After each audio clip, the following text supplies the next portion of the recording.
So good morning students. So today's topic that I would like to discuss is the entropy production in chemical reaction. In the previous discussion we have discussed about how entropy will be generated or produced or can flow from when within a system some internal heat change takes place, or when the system undergo heat exchange with the surroundings, means different phase of the system undergo heat exchange with the surroundings, then how entropy will flow from the system to surroundings or within the system. So in this particular discussion we have discussed about the entropy production for a chemical reaction. Now let us consider a chemical reaction occurring at constant temperature and pressure, because in most of the cases, that means whatever reactions we are doing in the laboratory, that are also to take place sometimes at constant temperature and pressure also. So let the surrounding absorb an infinitesimal quantity of enthalpy, that is dH, at temperature T, and we know that when heat exchange takes place at constant temperature, then we can say that this heat exchange at constant temperature is basically enthalpy change. That's why we have written here dH. Then at the if I just divide this dH by this temperature, then we will get whatever entropy change takes place for this external part. And for the DES is the infinitesimal entropy change of the external surroundings. Further, let DIS means if we know what is DES, means the entropy change for external surroundings, then definitely there would be some entropy change within the surroundings. So let DIS be the infinitesimal entropy change arising from the chemical reaction within this system. And we know that, so it's better if I just calculate some equation here. Just a minute. We know that the total entropy change within the system, that is DS, equal to sum of DES plus DIS. That means the entropy change for the external surroundings plus the entropy change, whatever entropy change takes place because of this chemical reaction within this system. Okay, and now I can write one thing, because we know that DES equal to basically dH by T, because the enthalpy change that takes place with the surroundings divided by the temperature, plus DIS. Let this equation be equation number 1 and this is equation number 2. Okay, now one thing I can here I would like to mention, that we know that Gibbs function, that is G, what Gibbs introduced, equal to H minus Ts, and for an infinitesimal change I can write dG equal to dH minus TdS. Here HDD term will not appear because the Gibbs function is applied for the constant temperature and pressure condition. So at constant temperature condition, HDD term will vanish. So if I just mention this equation as equation number 3, and look, if I little bit manipulate this equation number 2 in such a way that I can little bit manipulate this thing. If I multiplied this equation by T, then TdS equal to dH plus T into DIS, or I can write little bit in this way, T into DIS equal to dH minus T ds, and make this equation as equation number 4. Now if look, the right side of this equation number 4 and equation number 3 are exactly same. So if I compare equation number 3 and 4, then I will get dg equal to minus T into di into S. Okay, or if it is better to express DIS in terms of dg, so this becomes the thing. This is equation number 5. Thus now if I'd like to measure the rate of entropy production, that is sigma, that means rate of entropy production sigma, which is basically sigma equal to DIS by dt equal to, then I will get what, as temperature is constant, so I will keep it aside, so dg by dt, and this is equation number 6. Okay, so this can be expressed by saying that sigma is the proportional to the decrease because of the negative sign of the Gibbs free energy.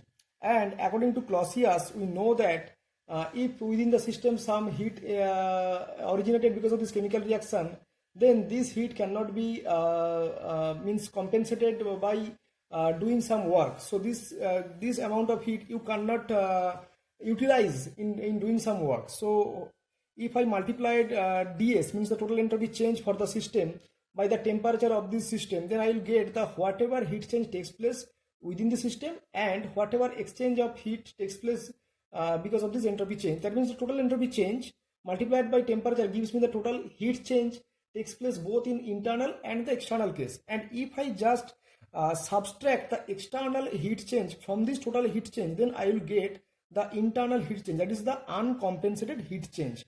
That means according to Clausius,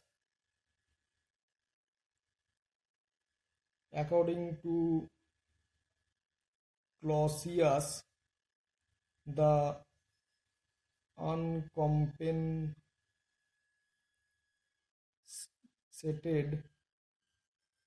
heat, that is diq, equal to total heat change TDS minus dq, gives me the uncompensated heat, where ds is the total entropy change of the system and deq is the heat exchange with the surroundings. We have already known these things, and we know again that ds equal to sum of des plus dis.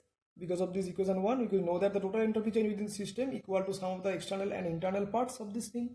Okay, hence we can write des equal to ds. Okay, if I just express this des in terms of deq by t and dis as diq by t, and then just multiply this equation by t, then what I will get? TDS equal to deq plus diq, and let this equation as equation number 8, and this becomes equation number 9. Now treating chemical reaction, now I just assume that within the system a chemical reaction takes place, and just assume that chemical reaction is basically a open system where the component of the system can vary. Okay, assume that chemical reaction as an open system containing C component.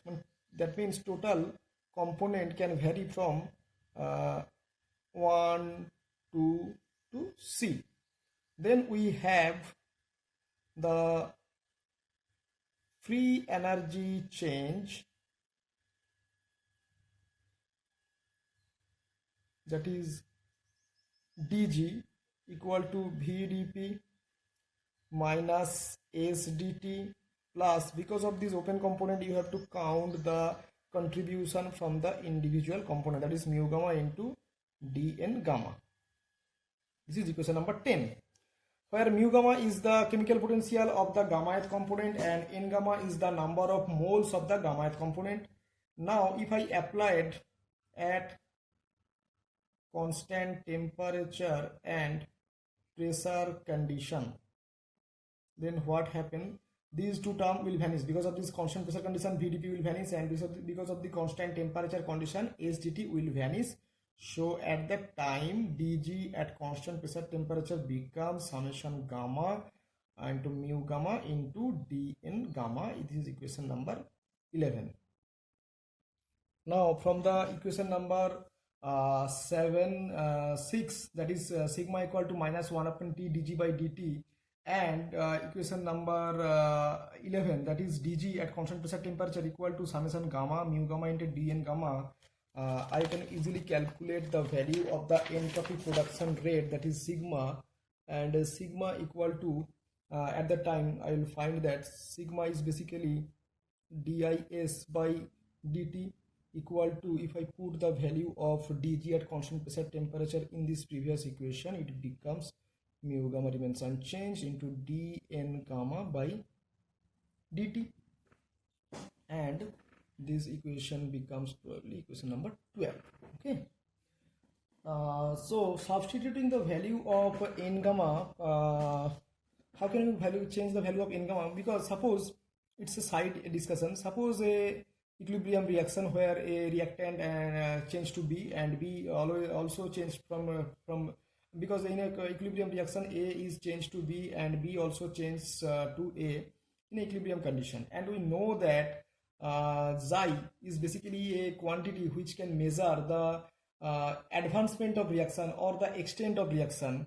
That means if in a small time, if dxi amount of substance changes, then we can write that dxi is basically is dn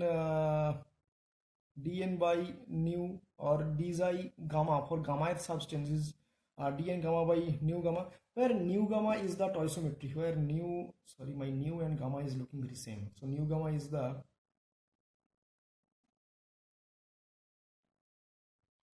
stoichiometry coefficient.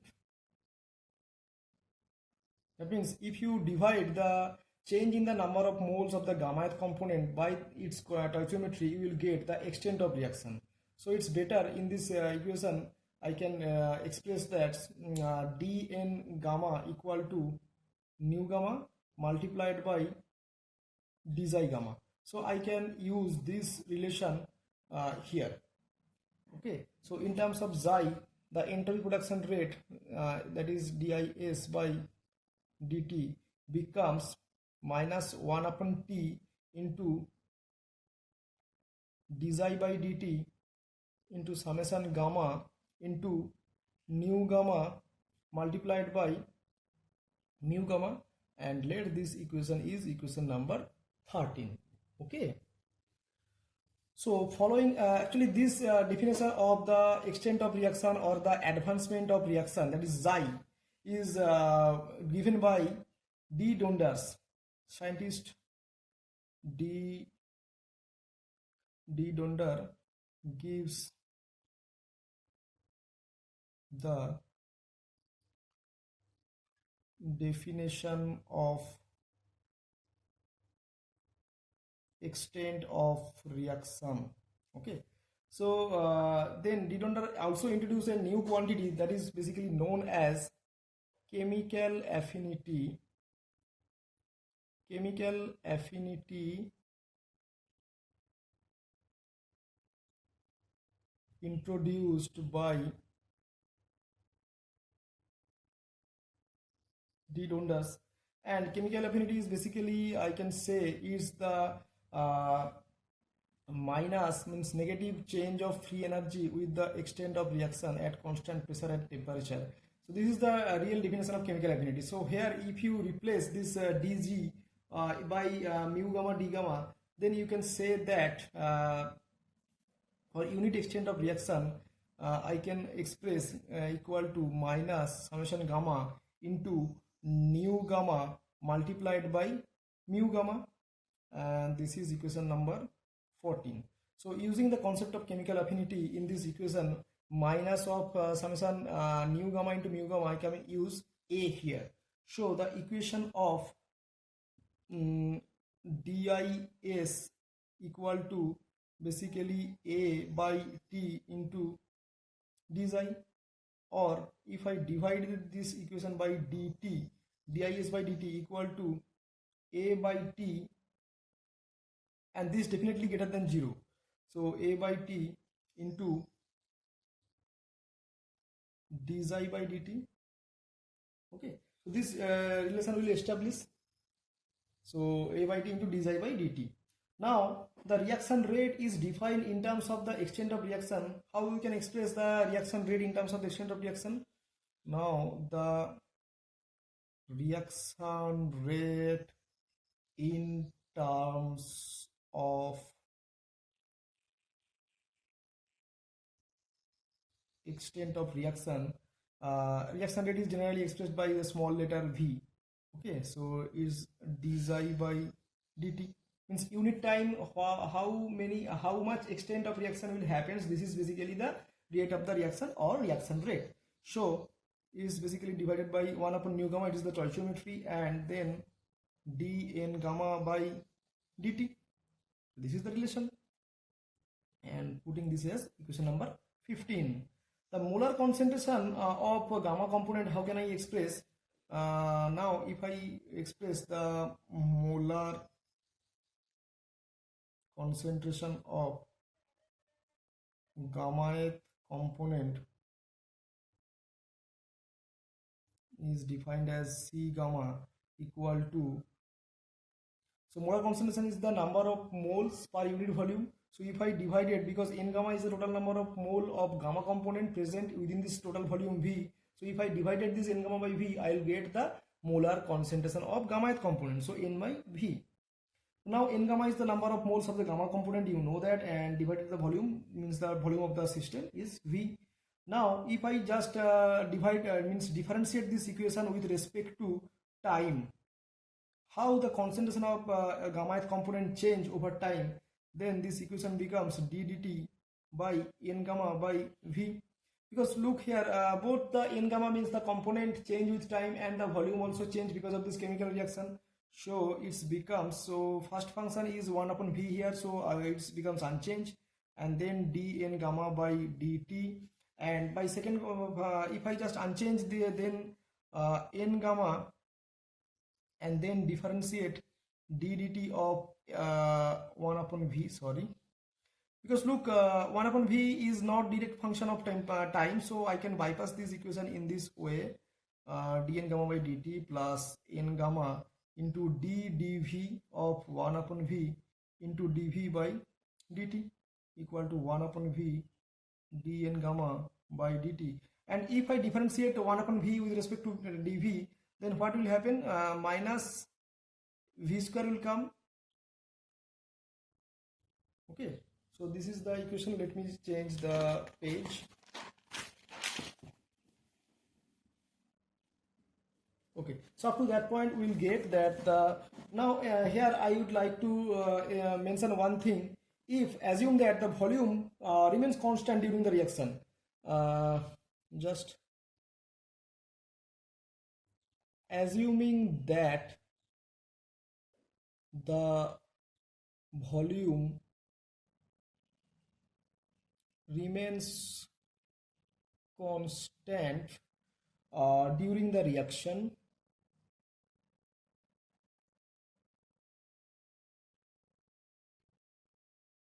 then what happened? Then dv by dt equal to 0. That means the second term that appear in the previous expression becomes 0. So at that condition is dc gamma by dt becomes only 1 upon V into dn gamma by dt. Let this equation is equation number 16, I think. Okay. Now we can come back to the entropy production rate sigma, which is basically dis by dt equal to 1 upon V into dn gamma by dt is the rate, and if you just express this thing as it becomes a, because this is the previous equation, and we just express this dn gamma dc, just a minute. So from the previous discussion we know that gamma equal to dis by dt, and we got this thing as gamma equal to a by t into dxi by dt, sorry, this is small t greater than 0. And dxi by dt, from the previous discussion we just find that the rate of the reaction we express in this way, dxi by dt, which is basically 1 upon nu gamma into dn gamma by dt. Now if the stoichiometry becomes 1, then what happened? dn by dt is gives you the value of the rate, that is V. Okay, so now I can put this equation in this way, a by t into V should be greater than 0, or if I multiply t in this gamma, then becomes t into sigma multiplied by t by sigma, then this becomes t into sigma equal to a into V, and that should be greater than 0. This is equation number x v double I, that is equation number 16. Since temperature is a positive quantity, we see that A and V means the affinity and the rate of the reaction must have the same sign. So since temperature is has positive sign, or it's a positive quantity, or it's a positive quantity, so both A and V must have same sign. Okay, thus we find that if the now in this expression, from this expression or from this previous discussion, we find that the affinity plays the same role as the driving force that plays the temperature difference in the previous case, means the during the heat flow or entropy flow. Because of this heat flow, there the temperature difference play the role of the driving force. Here the affinity or chemical affinity plays the driving force role. Okay, so it is evident from this equation number 17 that when both A and V are positive, means A and V are plus V sign, the reaction takes place. I can say this is case number 1. The reaction takes place from left to right. Takes place from left to right, or you can say in the forward direction. And in the second case, if however both A and small v, that is rate of reaction, are negative, the reaction takes place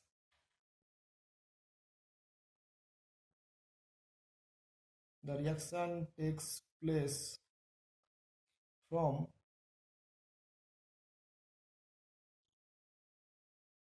right to left, that is in the backward direction, in that direction. Okay, and the third case is what?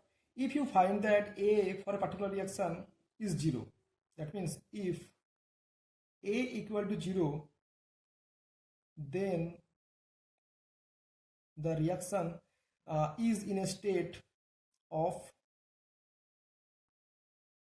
equilibrium.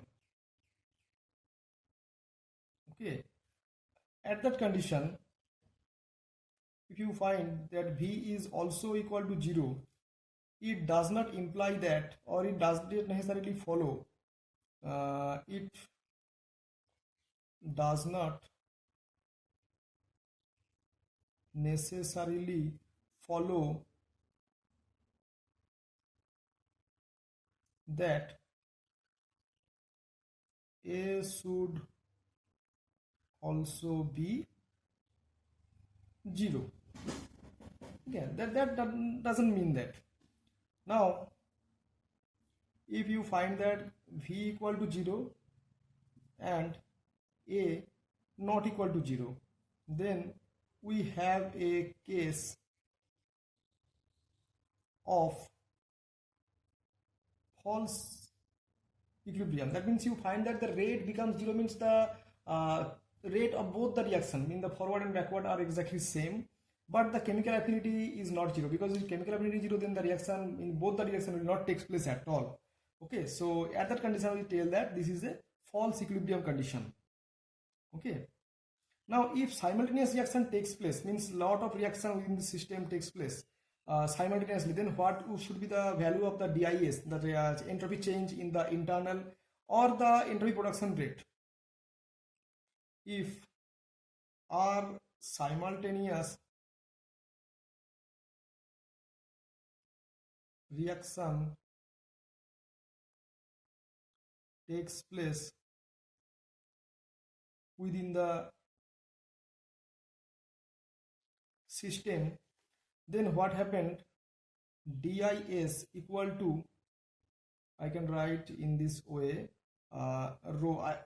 Here I am using a new index rho. Rho is basically the number of reaction. In the up to that point we discussed about the single reaction. So rho equal to 1 to R, total number of reaction, and chemical affinity of for this reaction, particular reaction AP, into dxi rho, and that should be definitely greater than 0. Let me change the page again. Okay, so where A rho is the chemical affinity, I can say A rho is the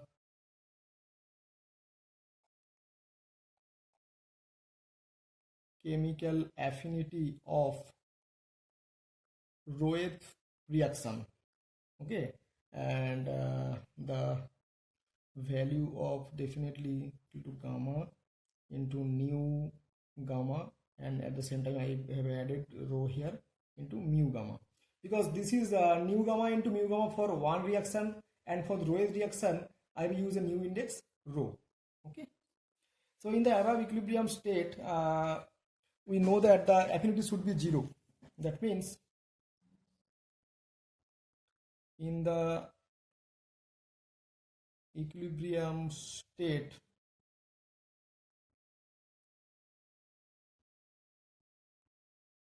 the affinity is 0. That means what happened,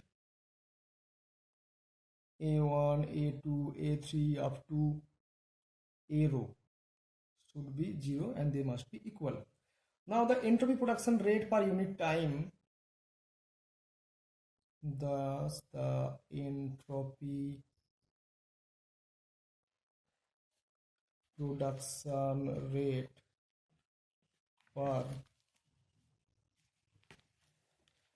unit time in the production rate per unit time is given by dis by dt, which is equal to 1 upon t summation rho into a rho into v rho should be greater than 0. So we see that the entropy production per unit time is the sum of the entropy production due to the various reaction.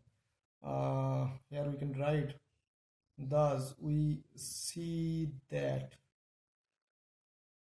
the entropy production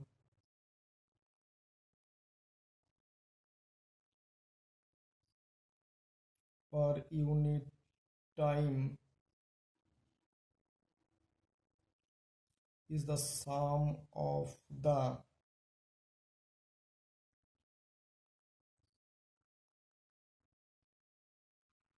entropy production due to the various reaction. And here I can mention one thing with the special emphasis that the entropy production resulting from all the simultaneous reactions that are happening within this system must be positive. That means if for a particular reaction its value, that means A into V, the product of A into V for a particular reaction should be negative also, but the total sum should be a positive quantity. Here I would like to mention that the entropy production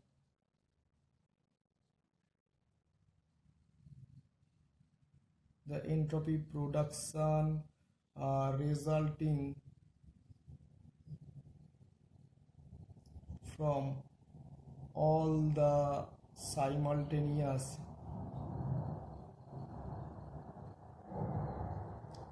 reaction is positive.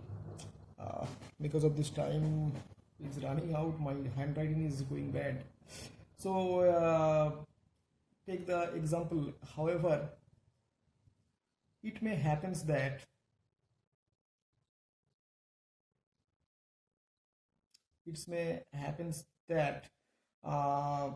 a system undergo two simultaneous reactions. That's the smallest case. A system undergo two simultaneous reactions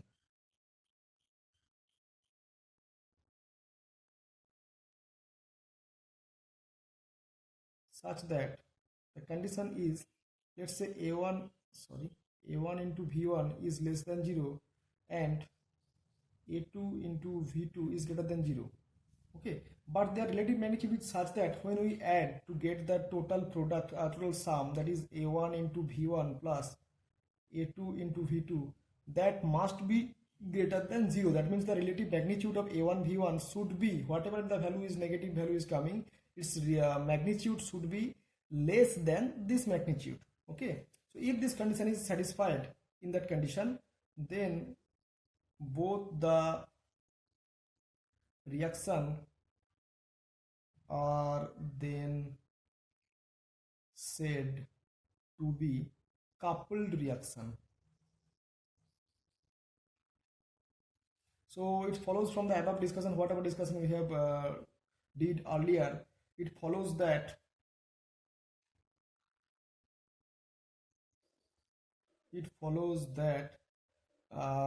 the D. Donder's definition of chemical affinity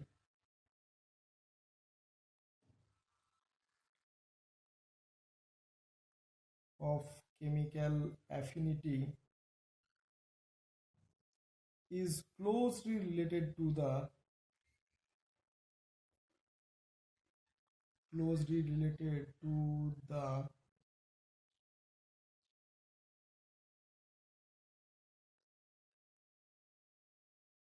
entropy production.